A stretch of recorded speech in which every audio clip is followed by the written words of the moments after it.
I experience tragedy on many scales every day.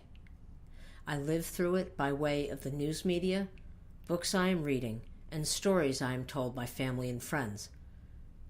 I was born with a need to study what I will broadly define as mankind's disastrous blunders. This is because there is a seed of hope lodged inside of me that believes this knowledge can stop them from repeatedly happening. Wars, big bad bombs, genocide, and lunatic dictators abound. The creepiest thing here is that the more I dig, the more I find. So in the long run, I will always be the one rolling the rock up the hill while also carrying a cross on my back, a cross that is made from every one of mankind's disastrous blunders. Does this sound like a tragedy? It does? Then I recommend you read it again, and cliché, you read between the lines. When I take in tragedy, I make the effort to recover triumph. This brings me to the painful plane crash that happened on January 2nd in Kentucky. How did 7-year-old Sailor Gutzler survive her ordeal? Both of her parents were dead and trapped upside down in a crashed plane. In addition, her older sister and cousin also perished in the accident. After extracting herself from the upside-down airplane, Sailor journeyed nearly a mile in the dark and rain through very rough territory, hindered with fallen trees, creeks, ditches, and briar patches. She was dressed in a t-shirt and shorts, was barefoot except for one sock, and her wrist was broken. Sailor survived a disaster that almost killed her, and this hit will make her stronger because she wasn't saved to run. Reverend Fred Shuttlesworth was a Baptist minister who was one of the top leaders of the civil rights movement, working with Martin Luther King Jr. and the Southern Christian Leadership Conference.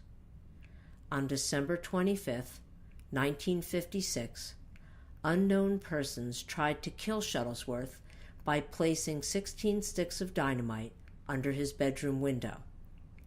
Shuttlesworth somehow escaped unhurt, even though his house was heavily damaged.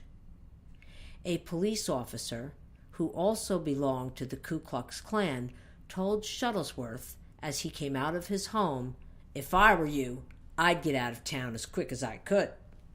Shuttlesworth told him to tell the Klan that he was not leaving and I wasn't saved to run.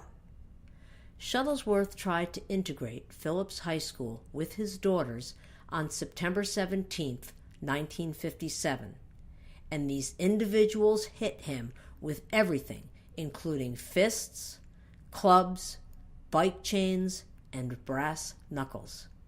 He goes to the hospital, and the doctor is trying to figure out why he doesn't have a cracked skull or a contusion.